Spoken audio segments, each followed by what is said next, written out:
Shalom, shalom, shalom, libota na nzambe. Topesi bino ba shalom ebele na kombo na Yesu Masia. Topamboli lisusu nkolo ya bilembo. Nzambe na nguya nyonso. Ndeko nanga kolala kolamuka eza bitidi te meza ngolo nzambe. So asali biso ngolu tomoni mukolo lelo journal lelo. Tokoma ti lelo le 20 janvier. Ezangolo nzambe sengeli toyeba kopesa nzambe merci tosepeli makasi penza kopusa liboso na bino na kati na pokwa delo toyebi bozebele obozela mateya oyo émission na bino 100% Jésus tokobanda bongo te lokwa momesano tokangi mesu na biso tobondeli nanu na kombo na Yesu Masia tobondeli.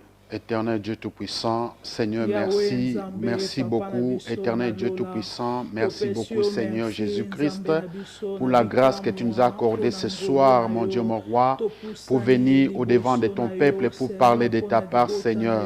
Ce n'est qu'une grâce que nous avons trouvée de ta part, Seigneur, d'être choisi par toi, oh mon Dieu, et d'être, Yahweh, mon Dieu, mon roi, envoyé par toi pour parler de ta part, Seigneur. Ils sont beaux les pieds de ceux qui annoncent la bonne nouvelle, Seigneur. Merci beaucoup pour ces dispositions, Jésus, que tu nous as disposées devant ton peuple. Laisse que ton Esprit Saint, Seigneur, commence avec nous ton œuvre de ce soir. Yahweh, la parole de Dieu de ce soir, mon Dieu, mon roi. Que nous puissions, mon Dieu, mon roi, la communiquer avec amour, avec, Seigneur, l'œuvre de ton Esprit Saint, Seigneur. Et que ton peuple qui est si nombreux ce soir pour t'écouter, Seigneur notre Dieu, soit béni par toi. Seigneur notre Dieu, bénéficie de ta parole et de ton amour. Sois avec nous, Seigneur Jésus-Christ, en tant qu'Alpha, en tant qu'Emmanuel et en tant qu'Oméga, Seigneur. Et que tout soit pour ta gloire, Jésus-Christ. Que ton peuple soit béni. L'honneur, la louange, la gloire monte vers toi au siècle des siècles. Nous avons ainsi prié au nom de Jésus-Christ. Amen. Amen, amen. Libota na nzambe, mbote, mbote. Alléluia. Esengo makasi, nzamba pambola bino tobeteli no nzambe. Gloire à Jésus-Christ. Gloire à Jésus-Christ. Libota na nzambe tozalaka na esengo na présence na nzambe. Ya solo ndeko na nga komona kaka nde biso tomona na kati na kimia yo ozomona omoni journée oyo. Ozana kimia biso pe na kimia nzamba bateli biso bonne santé eza bitidi te zangolu ko ute pa na nzambe esenge tozalaka na esengo. Eza esengo makasi bato baoloba pona kombo na Yesu yo po yo keze esengo mingi. Otiki na o makambo ebele obanda ekosala obe esengeli na okaliloba na nzambe ozwi para malamu nzamba lobi ayebisaki Marie alobi par malamu ayebisi Marthe Marie aponi eza par malamu moto akolongola ngo te na bombo ina ko s'inquiéter te na biloko ezangi tina onde par malamu nzamba pambola bino libota na nzambe topesi nzambe merci ya solo tobaki thème na biso ezali vraiment thème na biso ezali God first Dieu en premier nzambe nde liboso na 2021 oto okumisa nzambe tolobi nzambe liboso makambo nyonso na sima nzambe nde liboso ya solo nzambe liboso tobaki sous thème na biso ya lelo lokwa nzamba za liboso nzamba ngo azalaka ndenge nini alingaka ndenge nini lolenge nini nzamba azalaka nzamba azali bule yango lelo toye kolobela sanctification nzamba za liboso nzamba za premier mais siko nzamba ngo azalaka ndenge nini nzamba azali bule esengeli biso topusa na liboso na epembe na esengeli pe biso tozala bule libota na nzambe topesi bino isusu ba shalom na kombo na Yesu shalom papa amen shalom mama shalom mama Marie Nathalie shalom amen naza esengo makasi ya komona olisusu na pokwa lelo na kati na plateau yo boni journée papa journée za na maboko na nzambe ebandaki na maboko na nzambe e kobi évoluer na maboko na nzambe pe ezali na maboko na nzambe biso nyonso toza na maboko na nzambe na disposition ya présence na nzambe tozali na maboko na nzambe journée za malamu amen amen journée za malamu biso toza na disposition maboko na nzambe tosimbami tozotambwisama na ye papa lobi journée za malamu po nzambe muto aza liboso ya journée biso nyonso toza na disposition na ye azwa lokumu libota na nzambe toleka penza ya lombango na mateya na biso lelo tolobi sous thème na biso la sanctification papa toyoka yango kaka mingi eza la sanctification mutu moko na pokwa lelo ngai pe lelo tolingi toyeba sanctification ngo papa sanctification eza nini po libota na nzambe biso nyonso toyeba sanctification na mokuse moto ko comprendre nde nazali boye sanctification ebele bayebaka ngai nde ezali bona otambusama ya sanctification nde tolobelaka ngo ezali na balolenge ebele siko esengeli to comprendre tamsu na mwa mokuse motu moko a comprendre yeba. Alléluia, alléluia. Que Dieu soit loué ce soir, bien-aimés. Nous sommes nombreux dans la présence de Dieu. Amen. Par rapport à la grâce que nous avons reçue ce soir, de passer devant vous pour vous parler de la part de Dieu. Ce n'est qu'une grâce que nous avons reçue de la part de Dieu pour vous apporter la bonne nouvelle qui peut sauver vos âmes, qui peut transformer vos vies et qui peut vraiment bénir tout un chacun de vous. Alors le thème que l'Éternel nous a inspiré ce soir, il s'agit de la sanctification. Donc, toyeli biso nyoso na poko lelo thème malamu ou ezali sanctification. Alors merci maman pour la question. Et loko nini ezali sanctification. Likanisi na nzambe eza nini likolo na sanctification. Et loko nini elingi kolakisa sanctification. Ozolandanga. Alors tokoloba na nisungi na nzambe ete sanctification ezali état. Eza état de mise à part pour Dieu. Donc eza lolenge oyo Nzambe azali kocha mutu na disposition na ye. Ça veut dire Nzambe azali kocha mutu pembeni. Azali kolongola mutu na ebele na lisanga na batu azali kocha e pembeni po na tina na ye. Donc sanctification ezali lolenge oyo mutu azali komicha pembeni po na Nzambe. Ekoki kozala pona ko adorer Nzambe, ekoki kozala pona kosalela Nzambe. Donc mutu wana achami pembeni, a se disposer uniquement pour Dieu. Achami pembeni pona Nzambe. Pona Nzambe mama Marie Nathalie. Amen, amen, libota. Donc mise à part pour Dieu. Aza consacré, to ba mutu wana aza consacré, aza mise à part.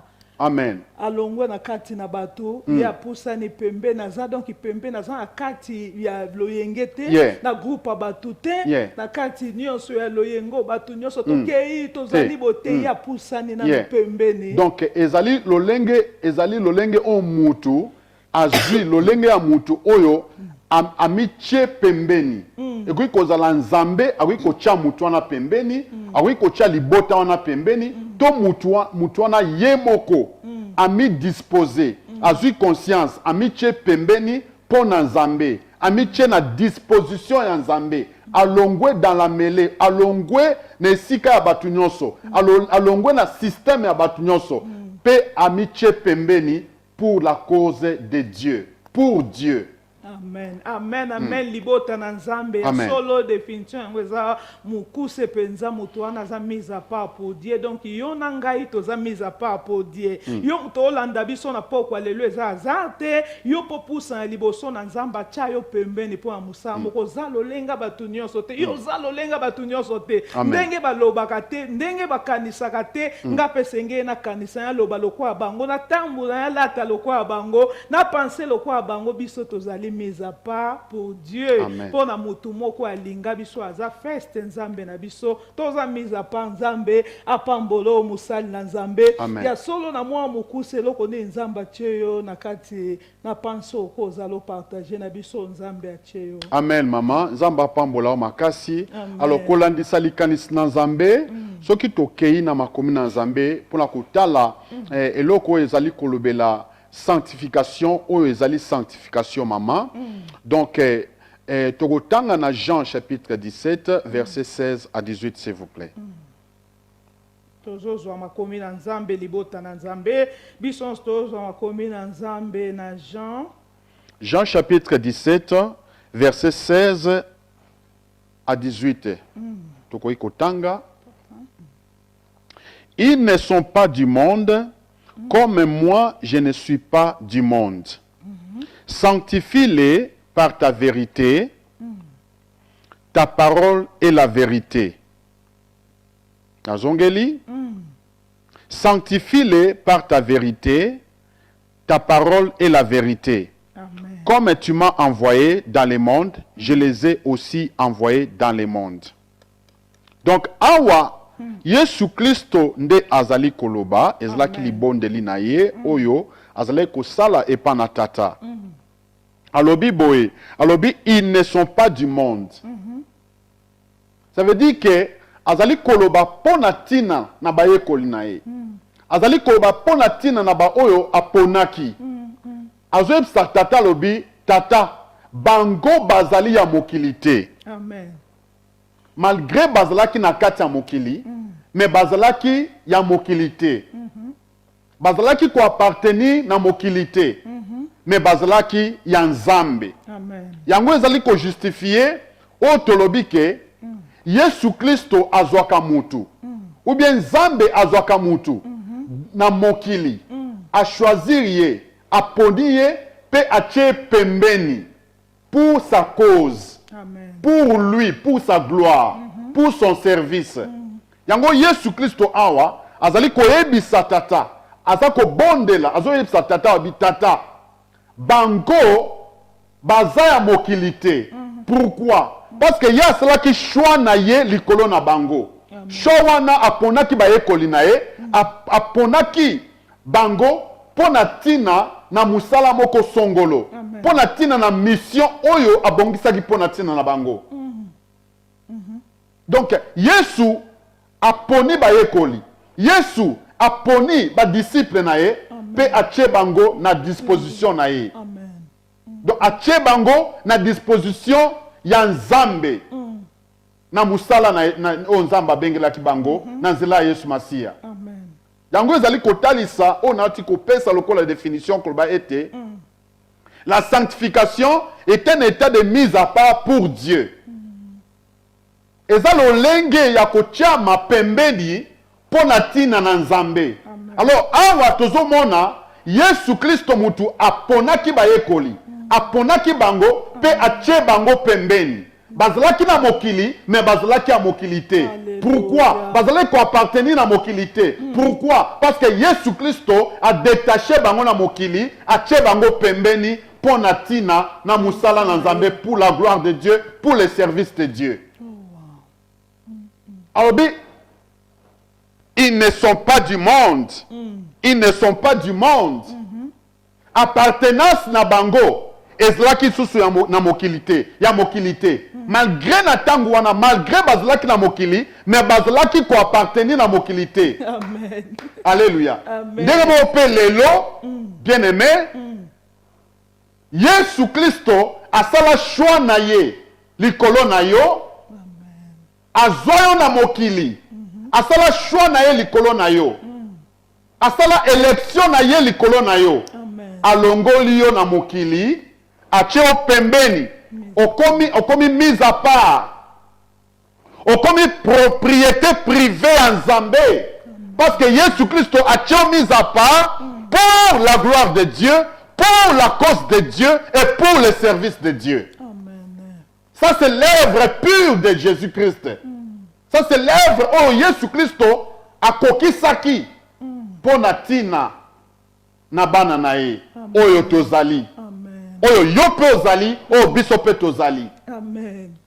Vous comprenez? C'est pourquoi prier oyo azali koloba ete. Ils ne sont pas du monde. Na poko dans l'élo. Yesu aye koyebisa yo ete oza mutu ya mokilité. Ozali ko appartenir na mokilité. Pourquoi? Parce que abikisa yo yambaye. Oyambaye lokola kolo pe mobikisi na yo. Le fait ya koyambaye Yesu Kristo. Le fait ya kokoma mwana na Nzambe. Okomi ko appartenir na cité céleste. Okomi ko appartenir na Dieu, na Nzambe. Okomi ko appartenir na Yesu Kristo. Amen. Abi, comme moi je ne suis pas du monde. Lokola Yesu Kristo azalaki ya mokilité, azalaki ya lola, azalaki ya Nzambe.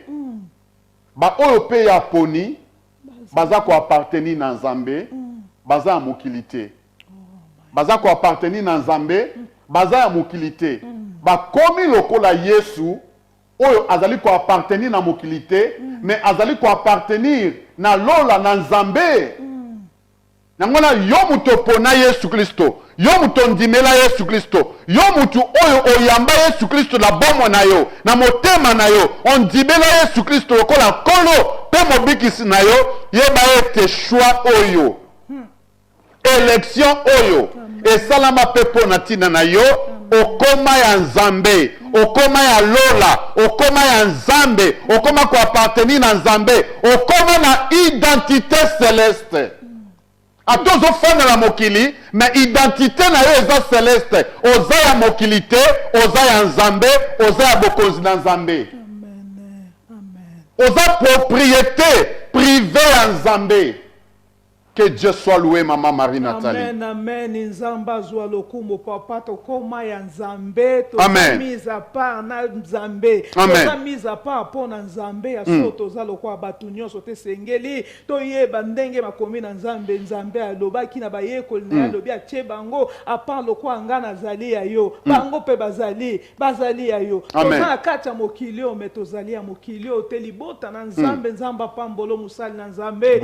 Sengeli to yeba ndeto otambula na kati na sena moi oyo tozali na kati ya mokili o metoza mokili o te toza mboka na biso cité céleste ezali oyo ebongisami mpo na biso tokee kovanda kuna tokende kosepela kuna tosemele na makambo ezosalama te toyeba toza mise à part papa okolobela biso lisusu vraiment kobeta yesu sete soko okozala kobakisa quelque chose kana mise à part wana so passage moko ezali tokozala kokomplete nango. Donc, baza koyebisa biso ete ils ne sont pas du monde, tout comme moi je ne suis pas du monde. Ça c'est Jésus-Christ qui a fait ça, qui dit cela. Mais tokotala ete eloko nini esalaki ke Yesu Kristo a sanctifié biso bana na nzambe bakoma sanctifié. Qu'est-ce qui avait fait que les enfants de Dieu, otoza lelo, otondimeli Yesu Christo kwa ko mobix na biso, toza la sanctifier. C'était la mort et la résurrection de Jésus-Christ. Amen. Amen. C'était l'œuvre de la croix. Ndeki kosala ke biso to sikolama, biso toza la racheter, biso toza la mise à part. C'était par l'œuvre de Christ sur la croix. Amen. Ndeki ko séparer biso na monde de ténèbres et faire appartenir biso na monde de lumière ya nzambe. Amen. Eza kufa pelise kona Yesu Kristo. Tango Yesu Kristo amataki na ekulusu, tango asopaki makila na ye, tango akufi na ekulusu, akiti na ekulusu, akena kunda, asekwi mukolo misatu. Tango asekwi, auparavant nous étions des égarés. Auparavant nous étions des pécheurs. Par rapport au péché d'Adam. Tous les kotambola na condamnation. Tous les kotambola na malédiction. Tous les kotambola na culpabilité. Mais tango Yesu Kristo akufi. To kufi na ye longo. Amen. Pe tango asekwi to sekwi na ye. Donc Yesu akoki saki musala ya rédemption na biso na nzela na ekulusu. Amen. Tango lobi Père, pourquoi m'as-tu abandonné? Aye ko suksabi. Tout est accompli. Amen. Donc, musala ya lisiko na biso, ya racha na biso, et salema kinde le kulusu. Alléluia. Tango Yesu Kristo asikoli biso na ekulusu, nde biso to se séparer na condamnation, to se séparer na péché originaire, to se séparer na kufa, to se séparer na Satan, to se séparer na ba condamnation nyonso. Amen. Yesu Kristo akangoli biso. Na ekulusu. Tango akufi, to kufaki na ye. Tango asekwi, to sekwi elongo na ye. To lati bomoi ya lisekwa na nzambe. To lati bomoi ya sika. To lati bomoi ya banda na nzambe. Bomoi ya bon nzambe. To se sanctifier nzambe. Yesu Kristo a sanctifié biso. Donc, tozwaki appartenance na biso epa na nzambe, po na nzambe, tozoki sainteté sanctification wana ya molimo na biso na nzela ya kufa pe lisekwa na Yesu Kristo Masia. Nde tokomaki bana na Nzambe, nde tokomaki sanctifié, c'était à cause de l'œuvre de Jésus-Christ sur la croix. Nde tozaki sanctifié, nde tokomaki mis à part par Jésus-Christ. Par Jésus-Christ.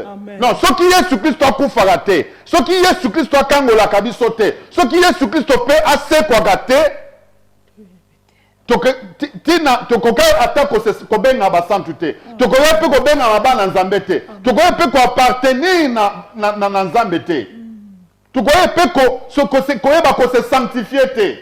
Donc c'était l'œuvre de Jésus-Christ sur la croix, qui ko chabiso mise à part par rapport au diable, par rapport au monde, par rapport au péché, et qui na ko soutirer biso, et qui ko séparer biso na condamnation ya péché. Et ko séparer biso na kufa ya molimo. Et qui ko kangola biso to sikolami na nzela ya kufa pe lisekwa na Yesu Kristo. Tango Yesu Kristo asopi makila na ekulusu nde redemption na biso epesamaki. Tango Yesu Kristo asekwi nde biso to sekwi na ye longo to komi na vie ya sika. To komi renouvelé, to komi racheté. To lati identité ya sika. Gloire à Jésus-Christ. Amen, amen, amen. Papa, nzamba zwa lokumu wana ezali musala Yesu asala. Voilà. Donc ndengo zoyebisa biso awa ezali na musala moko, donc ceux qui na comprendre bien Yesu Masiya asalaki musala. Ne bandeli po biso to benga baba na Nzambe lelo ezali musala moko Yesu asala ipo na biso. Wana ezali musala liboso. Oh Yesu asala ki wana Yesu asala est-ce que za musala moko biso pe Yesu asala ezali par na ye. Siko quand est-ce que biso to koma iba na Nzambe?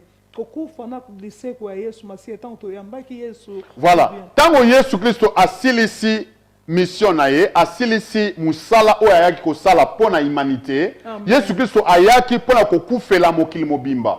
Masumu o ezlaki na mokili mobimba. O ezlaki lisumu ya Adam.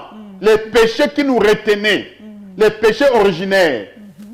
Yesu Kristo aye alongoli lisumu wana. Yesu Kristo alongi lisumu wana, alongi Satana. Akufi pona biso, asekwi pona biso. Nde biso tozwaki identité ya sika. Tokomaki bana na Nzambe. Donc condamnation o tozalaki nango par rapport au péché, o tozalaki nango ya Adam. Péché humanitaire, o tozalaki nango ya Adam. Yesu Kristo alongoli yango. Yesu Kristo alongoli condamnation wana. A sanctifier biso, a komisi biso bana na Nzambe. Na nzela na koyamba ye na bomo na biso, lokola nkolo pe mobikisi na biso, tozali kokota na vie ya sika. Oyo apesaki biso na nzela ya lisekwa. Alléluia, alléluia. Oyo apesaki biso na nzela ya lisekwa. Tozokota na appartenance. C'est pourquoi la Bible ezali koloba ete à tous ceux qui l'ont reçu, il leur a donné le pouvoir de devenir enfant de Dieu. Donc, ceux qui ont yambi Yesu Christo, na botema na yo, na bomo na yo, okomi mwana na Nzambe. Okomi mwana na Nzambe. Okomi ko appartenir na Nzambe. Voilà. Ceux qui ont fungoli motema na yo, on dimi Yesu Christo, yambi na motema na yo, lokola kolope mobikisi na yo, yeba ete salut ekoti kati na vi na yo. Amen. Ozwi mokano ya kondima ete Yesu Kristo asekwaki na bakufi. Ozwi mokano ya kotatola na motema na munoko na yo ete Yesu Kristo azali nkolo na yo pe aza mobikisi na yo, yeba eke okomi justifié, okomi na salut. Alléluia. Okomi juste na miso ya Nzambe. Et ça, le seul fait, le geste de le recevoir, kofungole motema, koyambaye na motema na yo. Kondima ete Nzambe tata asekwisaki na bakufi. Pe kotatola ete azali kolo pe azali mobikisi na yo personnel ya vie na yo personnel. Amen. Amen. De okomi na identité wana. Yesu soka koti kati na yo, afandi kati na motema na yo, okomi ko appartenir na Nzambe. Okomi sanctifié. You belong to God now. Veut dire, okomi ya nzambe, okomi mwana na nzambe. Wana étape liboso. Eloko nini tokoki kosala. Soki mutu ayambi Yesu Kristo, lokola kolo pe mobikisi na ye. Parce que Bible ezali koyebisa biso. Bible ezali koyebisa biso soki totangi na Lévitique chapitre 20 verset 26 s'il vous plaît. OK, libota na nzambe tozui makomi na nzambe, tozozwa makomi na nzambe na Lévitique. Tozozwa makomi na nzambe chapitre 20 verset 26. Tozozwa na kombo na Yesu Masia. Gloire à Jésus-Christ. Chapitre 20, verset 26, Lévitique. Totangi na kombo na Yesu Masia. Amen. Vous serez saints. Amen. Ok, vous serez saints pour moi, car je suis saint, moi l'Éternel. Je vous ai séparés des peuples afin que vous soyez à moi. Wow. Que Dieu soit loué. Maman, Zamba Pambola pour la malamu. Vraiment, avant la zongue la Lévitique chapitre 20, verset 26, tokena nous na Hébreu 10, 10. Ok. Hébreu chapitre 10, verset 10. Tozotanga libota na nzambe. Amen. Tozui makomi na nzambe sika biso tozali. Hébreu chapitre 10, verset 10.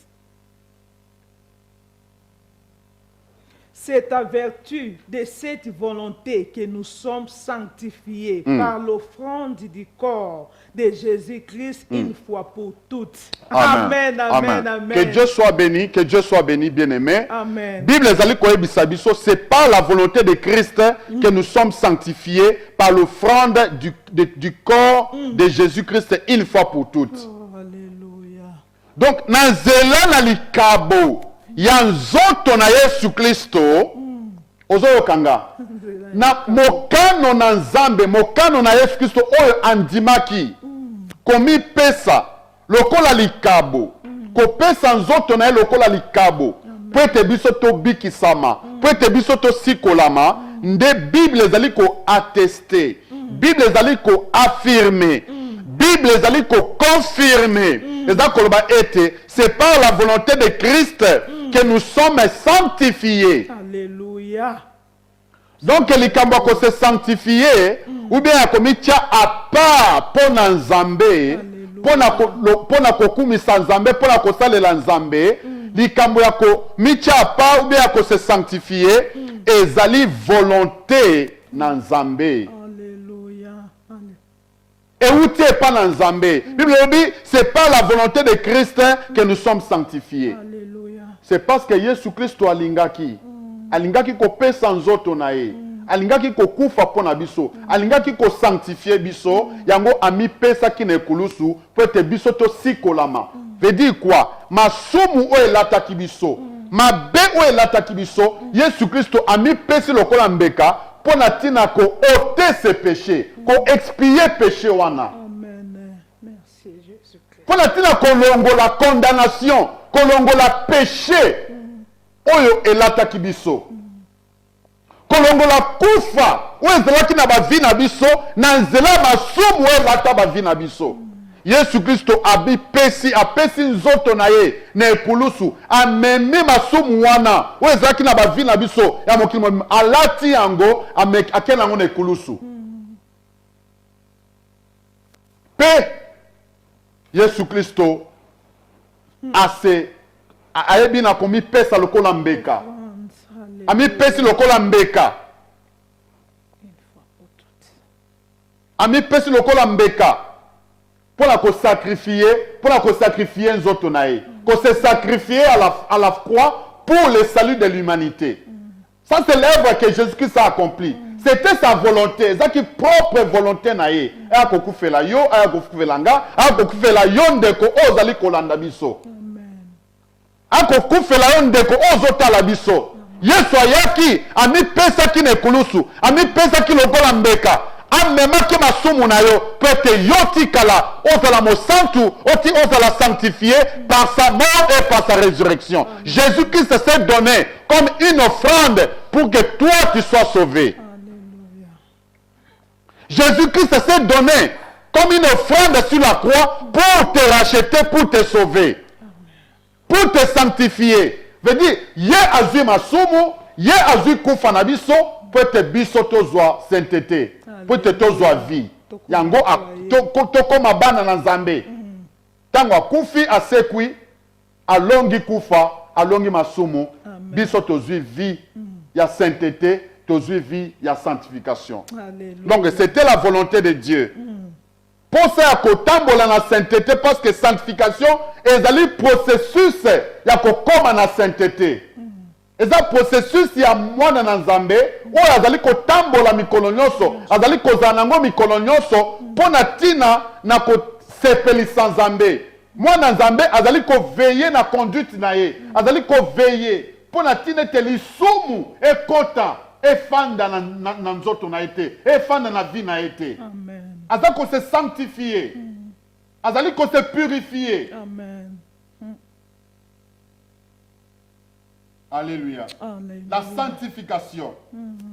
Et sa volonté ensemble. Et sa volonté à Yesu. Moutou mon côté, andimaki. Peut être bisoto se sanctifier moutaliboso. Kasi Yesu andimaki komema. Masumu na biso. Peut être bisoto tikala basanto comme basanto. Alléluia. Tous la basanto. Amen. Donc Yesu mutasaki musala wana ya kokomisa biso basantu ete biso tokoma na état de sainteté. Nanzela kufa pelise kwa na ye. Amen. Alors, question na yo maman Marie Nathalie ezali quelle est nini démarche na biso mikolo nyonso ezandengeni. Donc Yesu asali par na ye a sauvé biso, a pesi biso sainteté, nanzela kufa pelise kwa na ye, a sali musala ya kokufela biso pe akosekwa pona biso, tozwi vi na ye, veut dire lisumu o ezalaki kokondane biso. Elongwe. Amen. Tokoti na vie asika. Il faut mwana na Nzambe oyo azui conscience que il faut atambola ndenge Yesu Kristo alingi, ndenge Nzamba alingi, il faut asala exercice ya mikolo nyonso ko veiller na conduite na ye. Ko tambola na sainteté. Mikolo nyonso ko veiller de façon que mikolo nyonso a gardé toujours état de sanctification, état de sainteté. Alléluia. Nzamba pambolo papa, Nzamba pambolo penza makasi musali na Nzambe. Ya so libota na Nzambe, Nzambe vraiment zwa lokumu sanctification eza vraiment un thème moko très important, vraiment eza nécessaire makasi sengeli toyeba yango Nzamba lingi tozala basantu. Nde papa uti ko lobolobi Yesu asaki musana ya kufeli biso wana péché ezali adamique. Déjà longwe ya dan o ezalaki depuis la création. Ya bakoko na biso basalaki mabe Nzambe aye ko siko la biso na leko Yesu Kristu na kokufa pe lisekwa na ye. Biso to kangola me. Yango tango to yambi Yesu lokwa mokonzi pe mobiksi to komi ba na Nzambe to changer identité na biso. Siko etika liso na comprendre yo ndengo zote ya biso na poko alelo etika li musala na biso moko. Ya mikolo nyonso ya ko veiller ndenge nini to ko zala conduite na biso lolenge ni parce que biso de to za mise à part to changer ki déjà identité na biso sengeli to yeba lolenge ni na ko tambola so na comprendre yo yango wana papa. Donc mutu ona na yambi Yesu te tam susu na poko alelo okoipe ko ndima ko yamba Yesu Kristo na bomo na yo po ete okota na identité wana ya mwana Nzambe oyo azali ko appartenir na Nzambe. Mwana Nzambe azali oyo ayambi Yesu Kristo lokola nkolo pe mobikisi na ye. Alors soki olingi ko yamba Yesu Kristo lokola nkolo pe mobikisi na yo okoki ko yamba ye po ete o appartenir na famille ya bana na Nzambe. Yo pe okota na identité wana ya ba sanctifié. Alléluia. Ya ba sanctifié par Jésus-Christ. Amen. Vous comprenez? Amen. Amen. Okota na identité wana. Alors, le Seigneur nous dit ici, Tori Kozonga na Lévitique. Lévitique chapitre 20.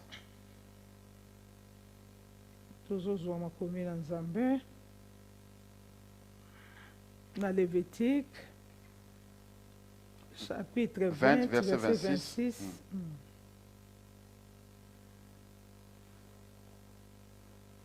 Lévitique, chapitre 20, verset 26. Tozotanga libota na Nzambe, na kombo na Yesu Masia. Totangi, vous serez saints pour moi, car je suis saint, moi l'Éternel. Je vous ai séparés des peuples afin que vous soyez à moi. Waouh! Alléluia. Amen. Awa Nzambe azali koloba. Eza recommandation par rapport maman question na yobi responsabilité na biso ya mikolo nyonso eza nini. Parce que ce qui tolandi nde nazoloba ete Yesu Kristo asali musala na ye. Yesu Kristo asikoli biso akokisi mission na ye pour na humanité. Etikali siko mutu o nano ayambi Yesu te ayamba Yesu Kristo lokola kolope mobix na ye de façon que akota na vie ya bonzambe na vie ya bomwana nzambe pe a hérité azwa salut a appartenir na Yesu Kristo akoma ye pe sanctifié par rapport ya œuvre ya Yesu Kristo na ekulusu. Amen. Alors Yesu Kristo tango asali musala na ye a sanctifié batu nyonso o bandimeli ye. Donc mutu soki azali koyamba Yesu Kristo aza kokota pe na processus ya sanctification wana oyo Yesu Kristo akokisaki na ekulusu. Amen. Alors, quelle est la démarche ou bien quel est le devoir de tout un enfant, de chaque enfant de Dieu dans sa vie de tous les jours? Eza nini? Eza ke Nzambe a na Lévitique aza koyebisa peuple na ye. Amen. Aza koyebisa peuple na ye. Azoloba nini? Alobi, vous serez saints pour moi. Pourquoi bokozala basantu? Pourquoi bokozala saint pour Nzambe?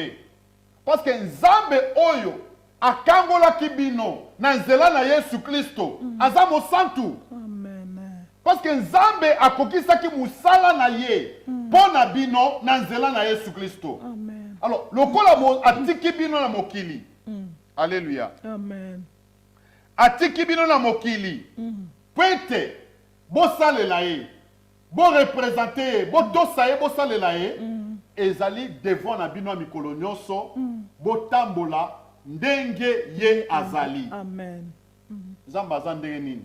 Mosanto. Zamba koyebisa peuple na ye te ke nalingi ke bozala basantu soki ye moko ya mosantu te. La charité bien ordonnée commence par soi-même. Alléluia. Abi, vous serez saints pour moi. Ça c'est l'Éternel qui s'adresse à son peuple. À ce temps-là, c'était dans l'ancienne alliance. Mes paroles, comme elle peut biso lelo. Nzambe aza koyebisa biso. Vous serez saints pour moi. Il faut tous à la basantu pour Nzambe. En fonction de la conduite na biso ya mikolo nyonso. Amen. Nzambe aza ko s'adresser na nani? Aza ko s'adresser na peuple na ye. Oyo asikoli na nzela na Yesu Masia. Peuple na ye oyo yebi ye. Pourquoi tous à la basantu lo ponatina na ye? C'est parce que il veut que nous soyons sauvés. Parce qu'il veut que nous soyons sauvés. Alléluia. Ça veut dire quoi? Bien les ali kolba ete mutu oya ko persévérer jusqu'à la fin de celui-là qui sera sauvé. Ko persévérer jusqu'à la fin ezakaka na prière pambate. Ezakaka na foi pambate. Ezakaka na ko servir kaka nzambe te. Mais ko persévérer jusqu'à la fin c'est en étant, en se sanctifiant tous les jours. Amen. En étant saint. Parce que Nzamba Lobi est en recommandation. Vous serez saints. Pour moi. Vous serez saints pour moi. Amen. Parce que vous allez quoi appartenir nanga. Et que ngai naza Nzambe na bino. O naza mosantu. Bino bana nanga. Bino libote nanga. Bino ba onga na sikoli na zela na Yesu Masia. Bokozala basantu po na tina nanga. Ça veut dire quoi? Boko tambola na sainteté po na ngai.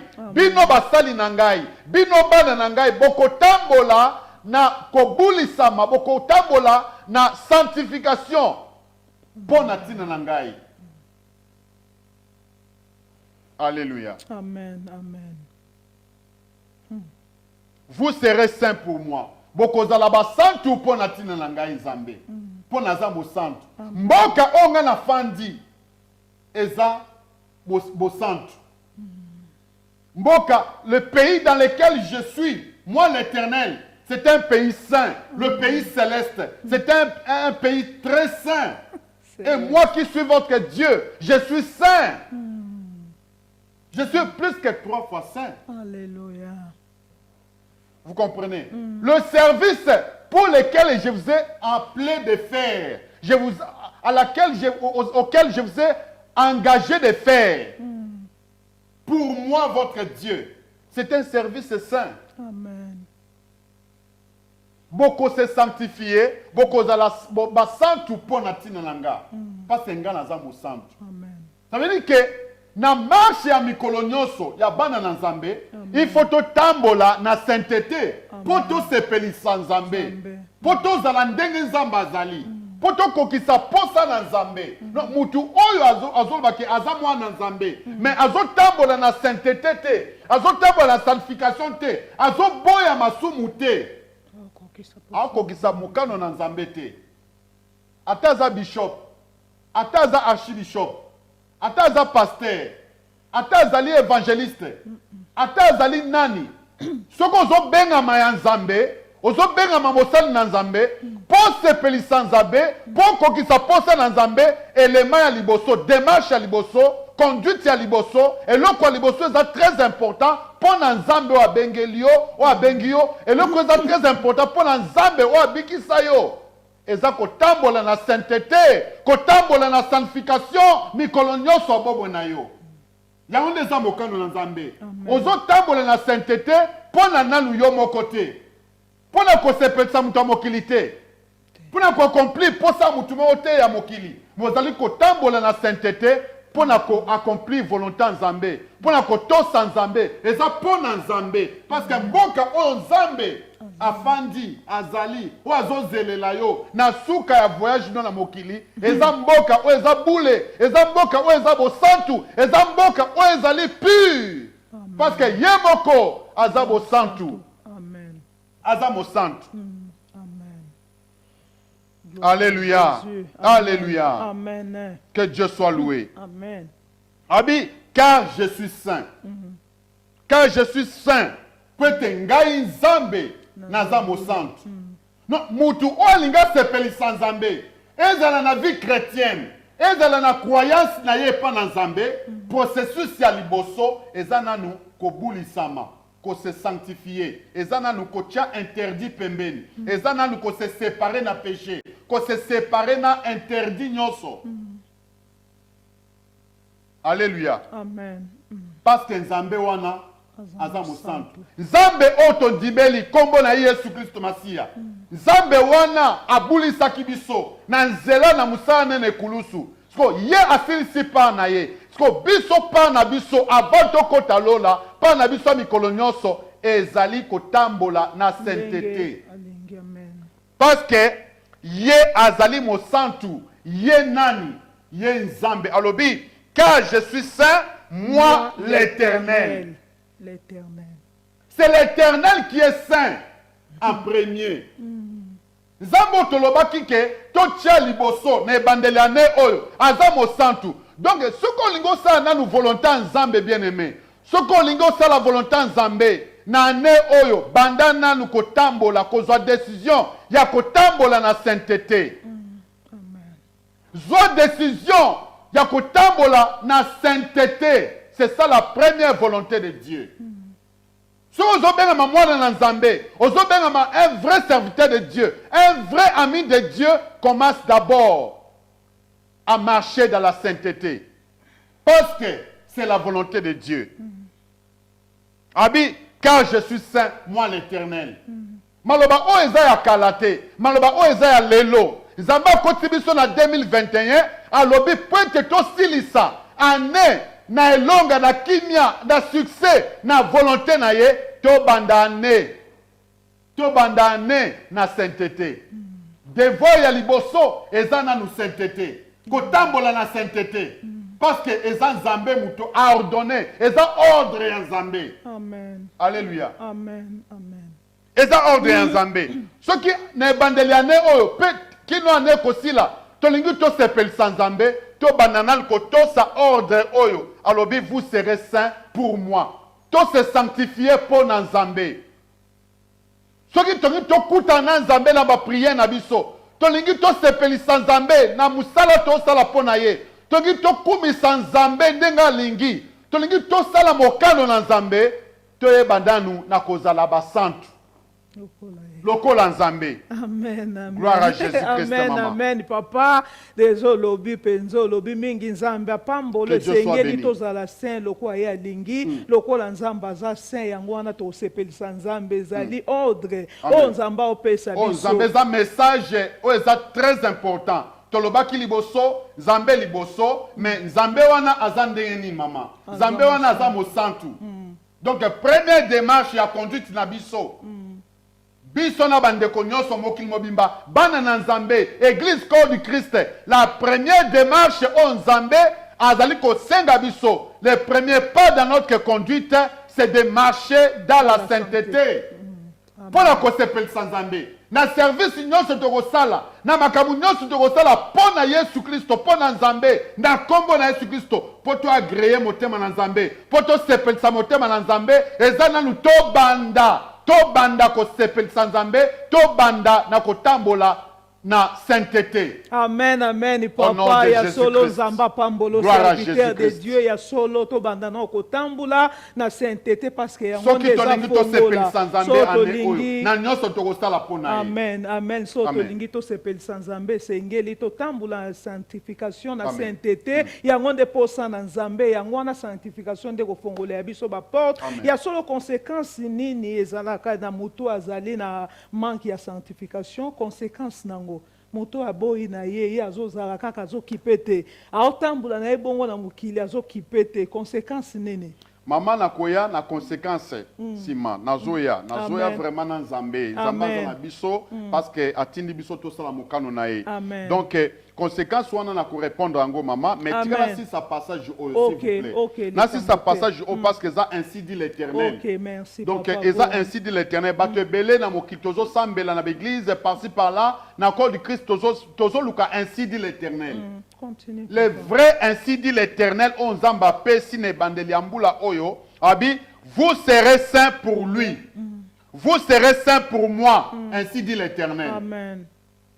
Car je suis saint, moi, l'Éternel. Je vous ai séparés des peuples. Yesu Christ nzamba lobi na kaboli bino na mabota na bikolo. Akaboli biso na nzela Yesu Kristo. Ba peuple o ba ebiete. Ba peuple o na bandimeli Yesu Kristo te. Nzambe akaboli biso na bango. Amen. Ezali teke akaboli biso na bango na esika kofanda non parce que toza biso nyonso na mokili mais akaboli biso na bango na nzela ya kobikisa biso biso tanto toyambi Yesu Kristo tozwi lobiko tokomi koappartenir na nzambe tokomi koappartenir na nzambe alléluia amen tozo vivre sous te na vie ya péché na vie ya idolâtrie na vie ya égarement oyo tozala nango liboso lokola ba peuple wana no mutu ona no yambi Yesu Kristo te mama aza peuple oyo peuple ona no yambi Yesu Kristo te peuple zo tambola nanu na binza na idolâtrie baza peuple oyo Yesu Kristo akaboli biso na bango parce que biso tozali na lumière tozali na nzambe tokoti na présence na nzambe tozwi lobiko mais peuple wana bazana dans les ténèbres baza kosambela bikeko baza na ba magie bazali na ba loge bazali na misala mabe bazo tambola dans les ténèbres bayebi dans lobiko te yango nzambe azoloba lokola bino boyambi Yesu Kristo lokola bino bozwi lobiko yebake ngai na kaboli bino na ba peuple wana o nanu lumière na nzambe na lekoti na bango te o bazana na molili donc moto nyonso oyo ayambi Yesu Kristo oyo azotambola na sainteté azali séparé du diable. Aza séparé na occultiste, aza séparé na masumu, aza séparé na ténèbres. Amen. Amen. Alléluia. Amen. Toza séparé. Donc toza séparé na makambo ya mabe ya mokili oyo. Parce que to komi ko appartenir na Yesu Christo. Afin que vous soyez à moi. To komi ko appartenir pour na Yesu Christo. To komi un peuple mis à part pour Dieu et pour la gloire de Dieu. Amen. To komi ambassadeur pour Christ sur la terre. Amen. To komi lumière du monde. To komi ba oyo bazali ko révéler présence en Nzambe na se na moi na mokili oyo. Oh, gloire à Dieu. Amen. Tango surtout tozo tambola na sainteté, na sanctification mikolo nyonso, tozali ko révéler présence en Nzambe, tozo révéler la sainteté de Dieu. Oyo ezali na bokozi na Nzambe, toza ko manifester yango na bomo na biso awa na mokili. Amen, amen. Alobi lisusu alobi, je vous ai séparé des peuples afin que vous soyez à moi. Pourquoi Yesu Nzambe a séparé biso? Pourquoi Nzambe a bikisi biso? Pourquoi Nzambe a longoli biso na ba coutume ya mabe? A longoli biso na masumu, a longoli biso na ba inceste, a longoli biso na ba idolâtrie? Pourquoi Nzambe a longoli biso na ba condamnation ya masumu? C'est parce que alobi boye afin que vous soyez à moi. Yesu Christo a bikisi biso pour être toi appartenir ya Nzambe na Nzambe. Parce que toza ya Nzambe akomisi biso ya Nzambe. Tokomi ba propriété privée ya Nzambe. Tokomi batu oyo epa na nani Nzambe azali kotambola pour à se révéler na mabota, pour se manifester, pour abikisa batu mususu. Amen. Tokomi ba canal oyo Yesu Christo azali kotambola, azali koloba, azali komimonisa na nzela na ngolu na ye na kombo na Yesu Christo. Amen, amen. Nzamba pambolo papa na biso penza. Epusani makasi tobi conséquence ya bato bazali kotambula na kozanga kotosa Nzambe na manka sanctification. Conséquence ezani ni papa. Alors conséquence ezali nazali ko loba par exemple ba oyo bayebaki na kotosa Nzambe te na kozona no exemple Adam. Adam bazaki na présence en Nzambe. Na kui même koloba état ou est-ce que ebi état on Nzamba kelaki bango. Ezaki état ya sans péché. Bayebaki mabete. Bazalaki na présence en Nzambe. Nzamba za ko visiter bango en tout moment. Pour dire que mutu wa otambola na sainteté, Nzambe a repéré facilement. Amen. Nzambe azali azali na contrôle en Nzambe en tout moment. Veut dire azali na présence en Nzambe permanent. Azali na présence permanente en Nzambe. Amen. Azali na communion parfaite na Nzambe. Parce que azako garder état ya Nzambe o eza sainteté na kati na bomo na ye. Donc Adam azalaki en tout moment repéré, visité par Dieu. En tout moment on Nzambe alikaki a visiter ye. Nzambe azo visiter ye, pe azo sola na Nzambe. Amen. Parce que lisumu ekotaki te. Parce que mabe ezalaki te. Mutu oyo azotambola na sainteté, azotambola obanga Nzambe, aza mutu oyo azali na accès facile na présence en Nzambe. Amen. Aza na accès direct na présence en Nzambe. Akoluka te présence en Nzambe, akomi koluka wa te, akoluka te. Ye moko déjà état na ye ezali ko attirer présence en Nzambe. Alors Adam tango a désobéir na Nzambe. Conséquence a se séparer qui na Nzambe. Ozoyoka. Alliance bebaki na Nzambe. Insécurité ekotaki. Nzambe abengani ye na nzela ba anjo achaki, abengani ye bakei musika. Tango bakotisi désobéissance, bakotisi lisumu, bakomi nu, bakomi polele, ça veut dire que son ignominie ekotaki kati na bango. Bakimi na présence en Nzambe parce que lisumu ekoka ko résister te na présence en Nzambe. Mutu oyo azali kotambola na péché akoki ko résister te na présence en Nzambe. Parce que Nzambe aza mosantu. Mabe wana ekimisaki Adam na Ève na présence en Nzambe. Baye ko se retrouver bazali nu liboso na Nzambe. à cause du mal, à cause du péché. Balongwe la présence sans Zambé, balongwe na jardin d'Éden, et si ka oyo ezaki destiné pour na bien-être na bango, pour na bonheur na bango, pour na bonne vie na bango, balongwe na sika ya bonheur na bango. Bakoti sikoyo na étape de difficulté. Donc conséquence ya mutu o azo tambola na sanctification te, azali comme ilukela ye moko malheur. Veut dire quoi? Mutu nyonso o tambola na sanctification te, mutu nyonso o tambola na sainteté te, azali ko se suicider spirituellement. Ye moko. Veut dire aza komela, aza ko se suicider. Donc chaque fois qu'on sala lisumu, chaque fois qu'on tambola na impureté, on tambola na péché, ozali kolongwa na présence en Zambé, oza kolongwa na sécurité en Zambé, oza kolongwa na bonheur, na terrain à bonheur, na terrain à vie. Oye sengela ki amalamu ozanango, pe ozo kota na insécurité. Ozo kota na terrain à danger, ozo kota na terrain à kufa, ozo kota na terrain à insécurité, pour l'esprit na yo, pour na tina na âme na yo, pe pour na tina na vie quotidienne na yo. Amen. Yo moko zomi kota na terrain à souffrance. Parce que kuna ta balongo na jardin d'Éden, bakende skoko konyokwama. Bakomi kokima, bakimi bakei koluka. Eloko nini bakoye ko vivre, ndolenge nini bakoye ko vivre. Ba sentence landa bango. Bakoti na vie à difficulté et pourtant même collier na bango na jardin d'Éden avant basumuka ezaki facile. Parce que fanda na banyama na ba lion na ba lion esika moko mabe moko nzo salema te. Mais tango mabe ekoti ba se séparer même avec bateau banyama o bazaki ba amina bango.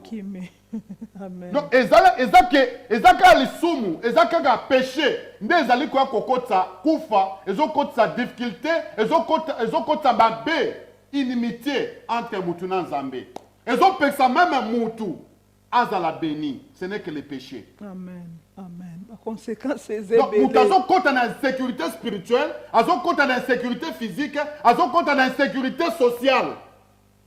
Azo vivre, azo côté la terrain à difficulté permanente na vie na ye. Amen, amen. Libota na Nzambe, Nzamba pambolo, papa Nzamba pambolo, musal na Nzambe insécurité totale, tomoni adana evindengo lobi vraiment pas si souci, soni nyomni et komi la mutunde la Bible dit tous sont péchés et sont privés de la gloire de Dieu. Mutu oyo azo côté na péché, azo côté na terrain péché, azo côté na terrain, ya koza la privé na présence en Nzambe, ya koza la privé na bonheur, koza la privé na bénédiction, koza la privé na gloire na Nzambe na vie na ye. Amen. Yango na péché za mabe. Ezo privé mutu salut, ezo privé mutu bonheur, ezo privé mutu réussite, ezo privé mutu succès.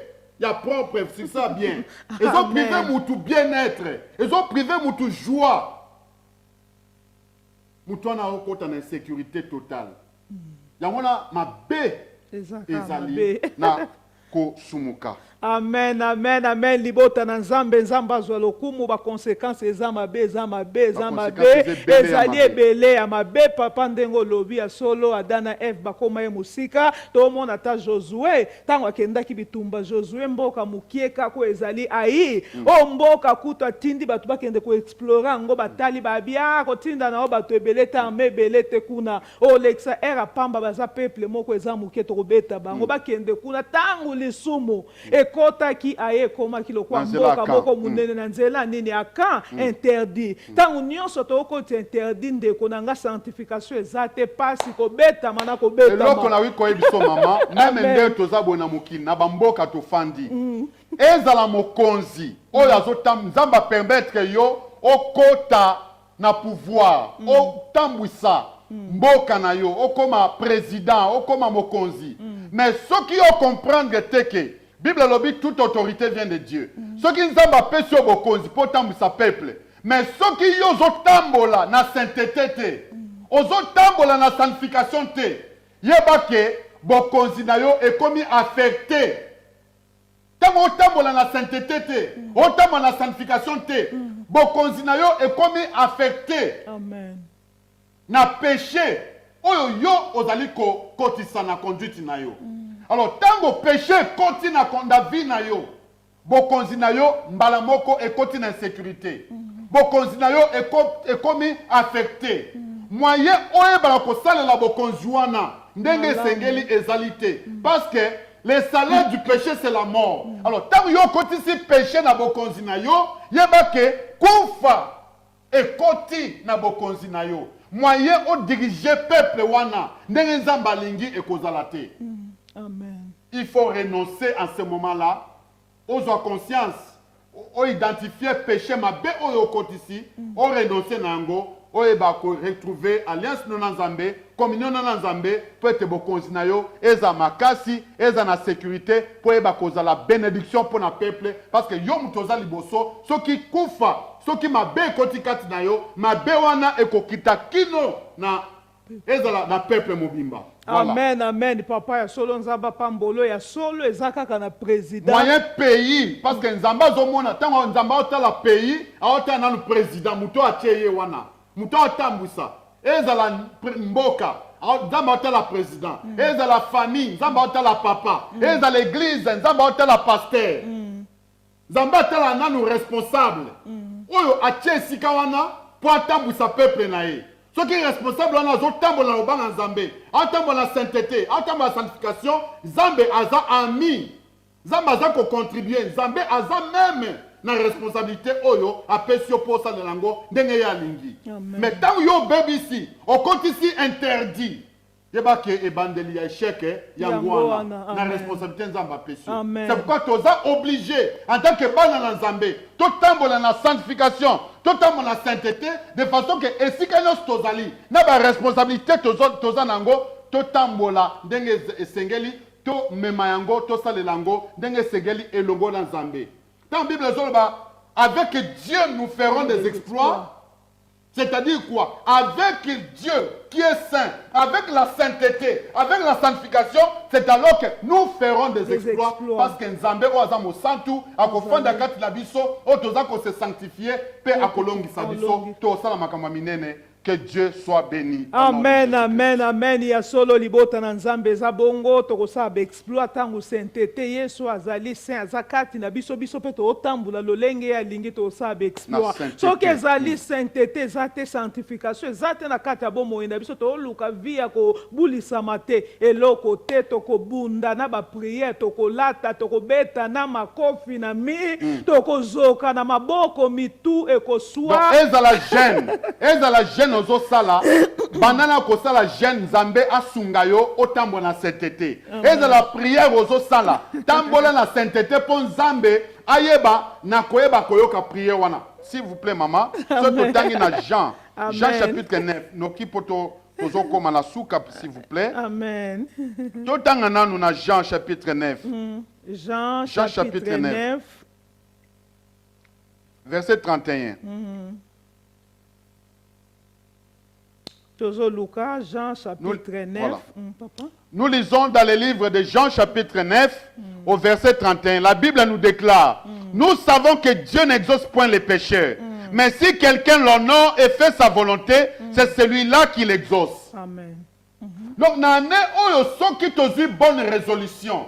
En tant que bana Nzambe, en tant que chrétien, en tant que sali Nzambe, en tant que bateau Nzambe, en tant que peuple, Oyo eyebi Nzambe en tant que corps du Christ. Alléluia. Ya honorer Nzambe. Ko tia Nzambe na place na na ba vie na biso, ko respecter ye, ko honorer ye. Ko tosa ye, ko tia ye en première position. Ko banga ye, ko tambola na sainteté. Ko sala mokano na ye, ko sala ko honorer ye, ça veut dire ko adorer, ko sala na mokano na ye.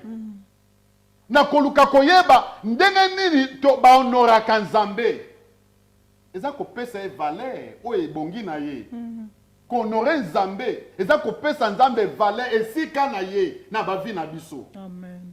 Soki to tikeli ye esika na ba vie na biso eta de a diriger biso ete azwa esika akamba biso akamba ba esprit na biso akamba ba âme na biso akamba bitema na biso même conscience na biso. Ce qui te dit que les Nzambe sika est à diriger ma vie na biso, nde tokomona exaucement na ba besoin na biso.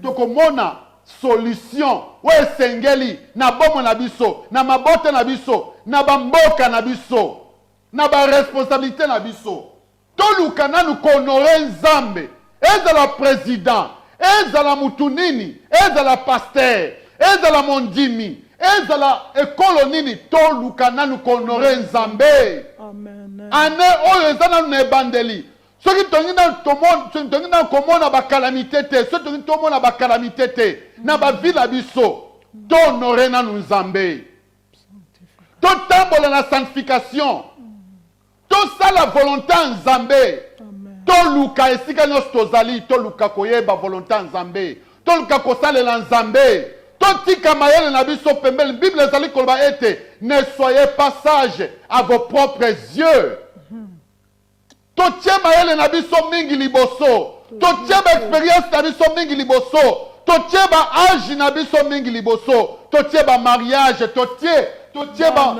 baaffaire babusiness totie baaffaire na biso liboso totie bambongo liboso totie bamateriel liboso tobosani nzambe tobosani kohonore nzambe tobosani kosala volonté ya nzambe tobosani kotambola na sanctification moto akokota lola mwana na nzambe mokristo akokota lola kaka na nzela ya sanctification kaka na nzela kobulisama na nzela ya sainteté bien aimé totia nanu nzambe liboso ane oyo toza nanu na ebanda ya mbula soki toki tomona succès na bomo na biso toyeba nanu kotambola na sainteté na sanctification nde tokohonore nzambe nde tokosala volonté ya nzambe olingo honore nzambe banda nanu na sanctification banda nanu na kotambola na sainteté olingo osala volonté ya nzambe olingo okende liboso oresi banda nanu kotambola na sanctification nzambe alobi vous serez saints pour moi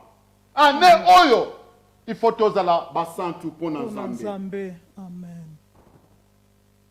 tozala basantu mpo na nzambe amen amen amen papa nzambe soki tongi tolonga soki tongi tozwa solution ezala mpona ntina bakalamité ezokomela biso na mokili ezala mpona ntina bafleo oyo ezokobeta mokili ezobota mokili mabota eza kolela mikolo bato nyonso bakomi na susi bazobanga maladi bazobanga bato baobanga korona mingi koleka nzambe baobanga maladi mingi koleka nzambe tobanga nzambe totambola na sanctification po tohonore nzambe na nyonso tokosala nzambe akoexauce biso akoyokela biso mawa kosunga biso akoyanola biso tobanda nani kotambola na sanctification na ebandela ne oyo kino ane mobimba de façon ke oyo nyonso tokosala mpo na kohonore nzambe nzambe akoagreye yango ntango tokotambola na kosala mokano na nzambe nzambe akoyeba na koexauce biso mpe tokomona lisungi na nzambe amen amen amen papa ya solo tomona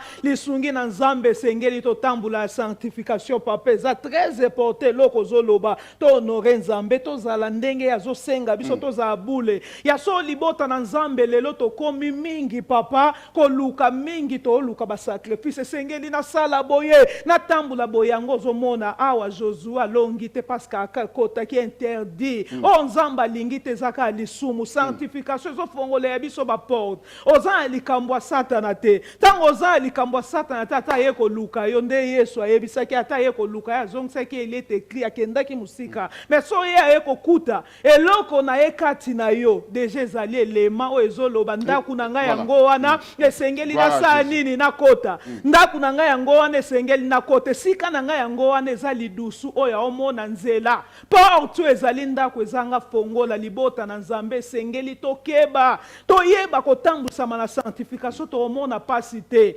lelo bakretien lelo biso bana na nzambe lelo tokomona pasi mingi na bageni parce que sainteté eza te kobanga nde eza kati na biso priere ozokota eleki ata ya yesu asali 40 jours yo beti yango sikoyo ezali 60 jours okoma 70 jours okomona nzambe te soki esika sainteté eza tokomona nzambe tokotuta na ti liboko nayebi te nzoto okoma ndenge nini esengeli totosa nzambe makambo tosa alleluya makasi na sala boya solo sacrifice eleki koleka obéissance tokomona nzambe te totosa nzambe sainteté ezali clé libota na nzambe mutu aza na sainteté sika moko te tomonaki Joseph baoloba na Egypte akotaki agene boye ezofongolela yo baporte accès ya nzambe déjà porte eza polele mpo nzambe akota nde papa alobaki na jardin d'Eden aosola na mutu yo mutu oyebisa nkolo to obiyaka tout moment akosignale o binemi baza kuna kobima te nzambe akozala moninga na akosignale o makambo oyebi te me soki nzambe aza libanda na yo conséquence eza kufa ezali pasi eza makambo ebele ya somo esengeli biso tolongola conséquence wana nzambe aza kati na biso mosali na nzambe sori na yengi na tu na yo en tout cas tokosa ndeni po to conserver kasi sainteté nde toza bana na nzambe oyo lobi Yesu Masiya asali de ya mosala na kufeli biso ntango biso toyambi elokwa mokonzi mpe mobikisi tokomi deja na ni identité mosusu ya bana na nzambe siko po to conserver vi wana ya mikolo nyonso esengeli tosala ndeni tokovanda kaka boye tosala ni tooloba kaka na makasi na biso na ozala kaka boti Yesu akoya na kosumuka te tokonserva ngo ndenge nini eza koumela pour conserver sanctification ezali kozala vraiment attentif il faut nous s'examiner en tout moment il faut qu'on s'examiner Bible dit examinez-vous vous-même il faut qu'on s'examiner en tout moment qu'on s'examine en tout moment et puis qu'on tambola na ko méditer mingi loba na nzambe amen mutu ozali ko umela na méditation loba na nzambe azozala éveillé na o nzambe alingi ye ayeba azozala éveillé na o nzambe alingi ye ayeba pe asala po na nzambe parce que tozo se sanctifier po na nzambe tozo banga nzambe po na ete ye abikisa biso alors tant que tozali ko tambola na sanctification pour la tina ko veiller ko conserver sanctification il faut tambola na via méditation mingi ya parole de Dieu et puis ko tambola mingi pe na ko bondela prière ko bondela mingi et puis ko senga aide ya Saint-Esprit ozala en tout moment na permanence ya présence en Nzambe na nzela ya ko bondela na nzela ko méditer parole de Dieu pe na nzela ko senga Nzambe atambusa toujours na nzela na Saint-Esprit et puis ko veiller et te Saint-Esprit azali ko fonctionner kati na yo pe azali ko tambusa yo na ba fruit ya Saint-Esprit amen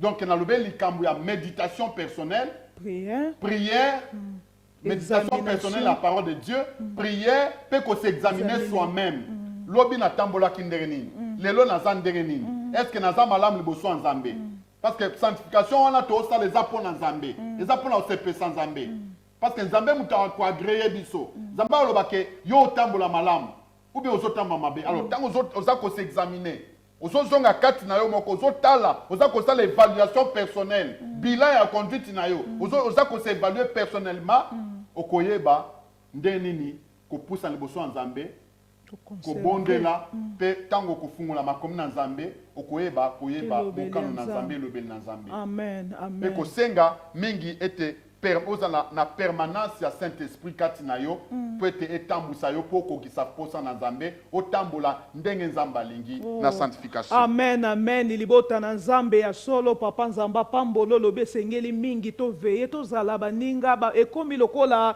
na yebi te to ozwa Yesu Masiya ekomi lokola mutu moko yebi eza yango likambo te mutu aza sir na ye moko Nzambe basakana na ete atoza mutu obenga bilom selon mon cœur to mona ki tango lisumu ekoti na David atindi prophète pour que yebisa ye basakana na Nzambe te sengeli biso to veye na conduite na biso Nzambe akomo zo banga na kati na yo lobi Nzambe lolenge nini nga tambuli to veye ndengo lobi molimo mosanto azala mi na biso asa professeur malamu o asungaka biso à tout moment kozala yo moko intelligent na mayele na o moko te naza bien ta msusu obimi de liboso na Nzambe deja komaki musika to veye ndeni po to conserver état wana ya sainteté parce que ezali état moko biso tozo poussa na mikolo nyonso lokwa makomi na Nzambe na Philippiens 3 verset 13 eloba je sais une chose oubliant ce qui est en arrière et ne portant vers ce qui est en avant papa oko tanga c'est important Philippiens combien? Philippiens chapitre 3, verset 13. Frère, je ne pense pas l'avoir saisi, mais j'ai fait une chose, oubliant ce qui est en arrière et me portant vers ce qui est en avant. Donc, awa Paul aza koyebisa bandeko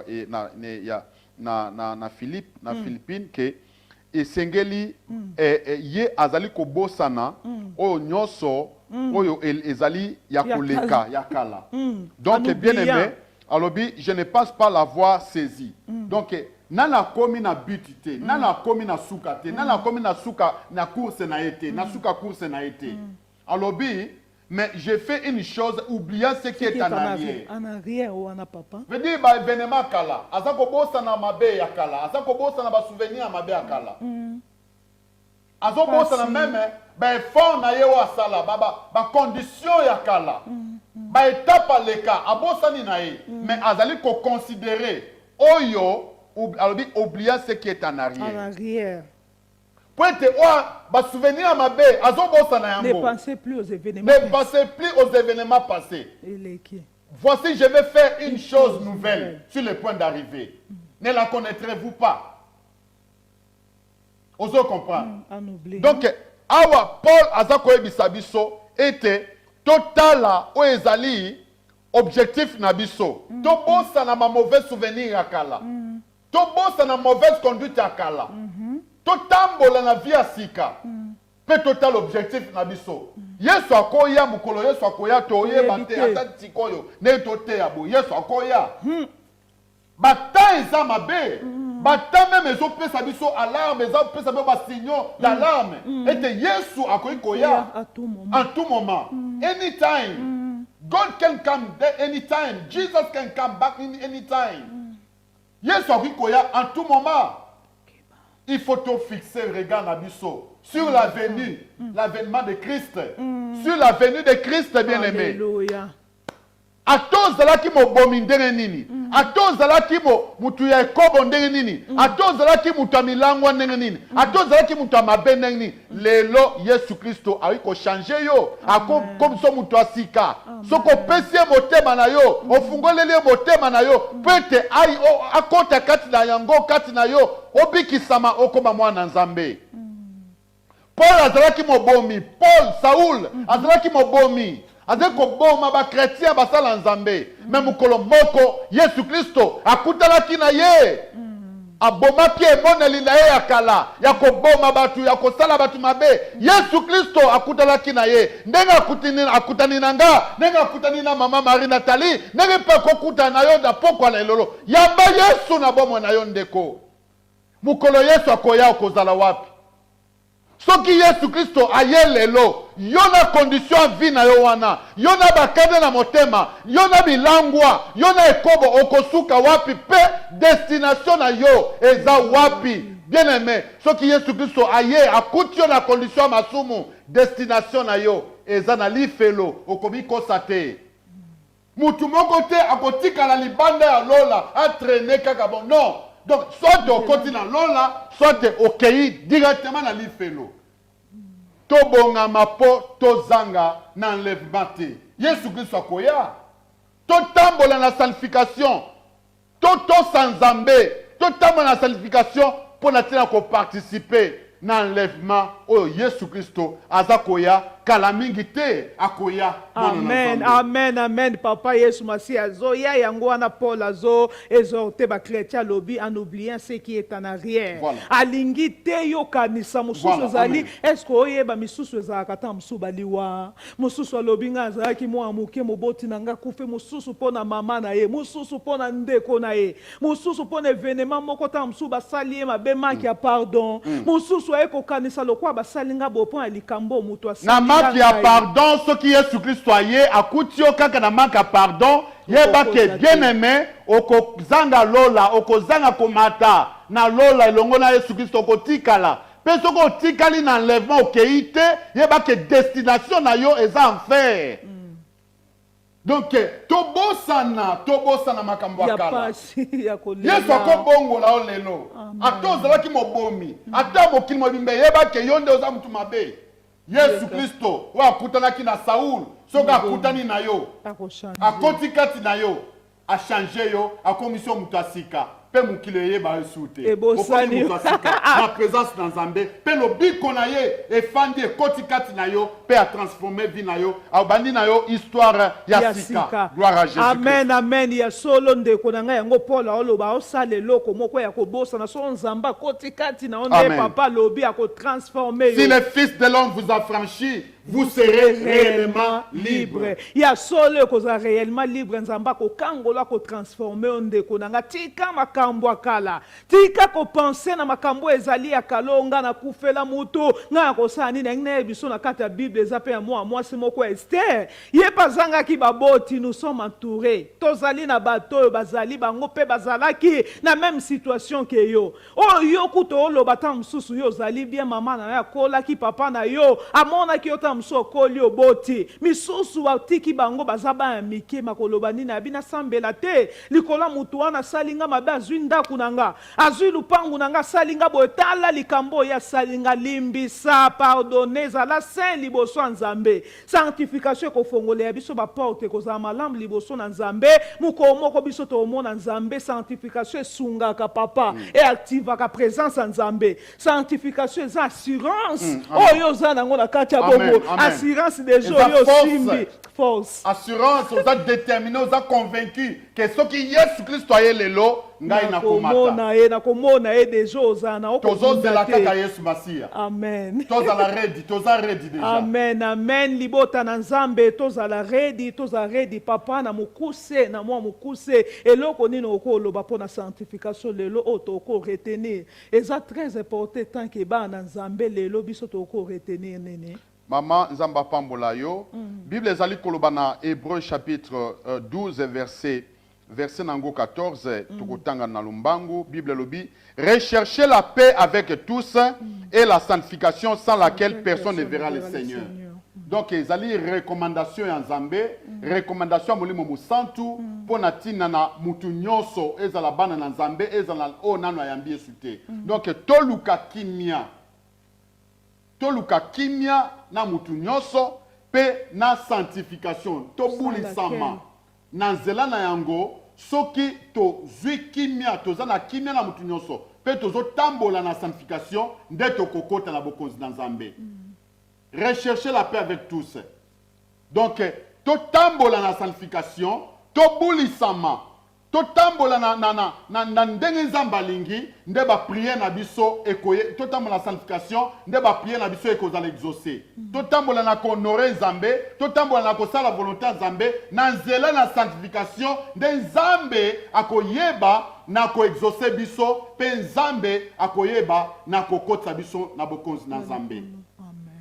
Donc pour na kokota na bokonzi na Nzambe toyeba kotambola dans la paix na kimia o liloba na Nzambe eza kopesa pe totambola na sanctification totambola musika ya mabe musika ya masumu pete mukolo Yesu Kristo akoya biso na bino tokota na bokonzi na Nzambe. Nzambe apambola biso nyonso apambola bino esika nyonso bozali apambola bino bozalaki ebele na kolanda mate alelo Nzambe na lola ayeba na ko sanctifier moko na moko pe asunga ete vina biso ezala conforme na liloba na ye po ete tomona bokonzi na ye na kombo na Yesu Kristo. Amen, amen. Ya solo vina biso ezala conforme po tomona bokonzi na likolo totambola ndenge Nzamba lingi eza très important ndenge lobi papa sans la sanctification toowela di chercher la paix toowela ni mukilio toza ba passager toza en transition toye na biso mboka na biso eza cité céleste ezali tobomana te toyinana te eloko moko ezali te toye na biso ye lokolo ozali na vacances na mboka moko kotonga na yo te esika no komo lobi ndako ya batu oyo ye na kata vacances okomisi bambetu makambo ebele okomi bakanda tala lobi bo espace mbetu nanga na ingina chata ya pusi mbetu nanga bo biloko ezali passager mbetu na biso ndako na biso eza kuno Nzambe ye moko atonga ya loboko na ye moko ya bonzambe koleleza te komitungisa eza te kuna mutu na mutu aza place na ye malamu mboka moko ezali tobomana te toyinana te tosalela Nzambe totambula na sanctification janvier yango Nzambe ekointerpele biso fongola motema Yesu akota totika koyinana tosalela Nzambe mwana Nzambe nzambe tokomona nzambe te mpo na koyemba, tokomona nzambe te nde toteya, okomona nzambe te ndenge oloba kombo soki nini titre nini, tokomona nzambe na batitre wana te ndeko na nga, tokomona nzambe na misala to misala nga nde ezali botala nazokombola basacrifice ebele nde naosala kitambalo nalata komoni elamba oyo nde baloba basali boye ya solo ezali ka makambo wana ezali ya pambo Yesu Seigneur ayebisaki nzambe alobi na Moïse abilongola sapatu oyo ezali ya mutuya lelo ezali nde sanctification alingi azala pe tozala petwa na conduite na biso na comportement na biso ezali sapatu wana te elamba nalata ko ezali libanda te nzambe atalaka motema na biso azotala créature nyonso eza ni liboso na nzambe tokobomba mate mokolo wana awa na se Pierre atunaki Yesu abinde tolandi yo tokozwa nini alobi awa na se déjà kopesa biso centuple kuna na siècle à venir la vie éternelle. Yango nde biso toolanda toye na biso ya nyongo mokili ya bato ezali ya nzambe toyina na te towelela oyo ezali bokonzi ya likolo esika wana oyungana te esika wana ezali moto akoloba te akoloba mpo na yo te kozalaka nzambe okokimela ye wapi esika ni tokende toyeba kobanga nzambe tolobi mingi lelo sanctification ezali nzambe apesaki biso occasion oyo mosali na nzambe alobi yango na bafacete nyonso to comprendre ndenge vraiment atei biso alobi bi Yesu Masiya deja asali mosala na ye oyo ezali ya liboso etapa liboso asalaki ye mutu biso tosengaki ye te me alingaki ye moko akufela biso na bonzambe na ye asali deya mosala akufeli biso ya mibale ntango yo yambi Yesu lokola mokonzi mpe mobikisi okomi deja na ya nzambe sikoyo banda kosala examination ya mikolo nyonso oyeba kobatela sainteté wana lolenge Yesu alingi tobondela mpo ya mutu moko papa mutu moko okozala yamba Yesu ata 2 minutes okozala prière okozala landa yo landa libondeli na biso soki ozali vraiment touché par le Saint-Esprit po ete oyamba Yesu Kristo po ete Yesu Kristo abikisa yo na kombole susu tobondeli loba Seigneur Jésus-Christ nayoki liloba na yo nandimi nazala mwana na yo nandimeli yo lelo lokola nkolo mpe mobikisi na ngai nayambi yo na motema na ngai kota na motema na ngai bikisa ngai nandimi ete ozali nkolo mpe mobikisi na ngai limbisa masumu na ngai banda lelo nandimi kokoma mwana na nzambe limbisa ngai nzambe nandimi koyamba yo lokola nkolo mpe mobikisi na ngai mpe nandimi kokoma mwana na yo banda lelo nakomi mwana na nzambe nabikisami na kombo na Yesu Kristo kombo na ngai ekomama na buku na bomoi na kombo na Yesu Kristo amen amen papa tobondeli mpo na parole otokoloba Yawe Père éternel, merci quand tu nous as envoyé, Père très saint, pour parler de ta part, communiquer ta parole, ta volonté à ton peuple. Seigneur Jésus-Christ, merci quand tu nous as assistés. Nous avons communiqué ta parole à ton peuple. Mon Dieu, mon roi, que ton peuple est sanctifié ce soir à cause de la parole que tu as parlé, à cause de ta parole que tu leur as envoyée. Laisse que Père très saint, que ton peuple soit sanctifié, que ton peuple, Seigneur, marche dans la sainteté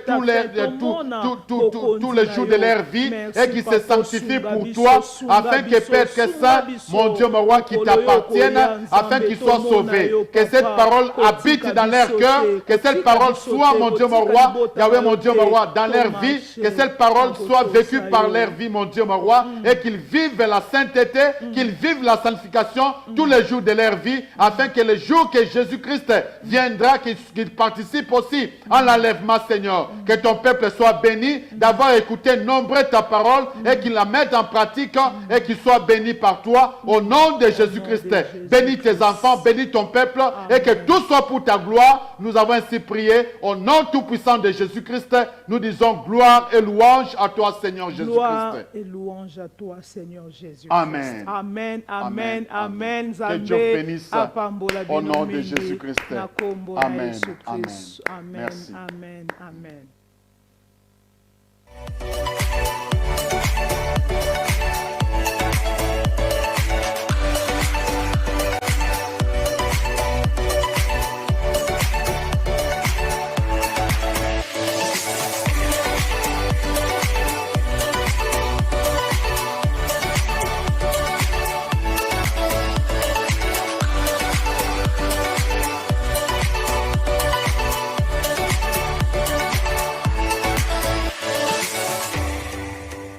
se servir dans nzoto na yo, à se servir na vie na yo, na libota na yo, okomona en retour salut, okomona en retour sécurité kimia, okomona bonheur oyo yo oyebaka na koluka koute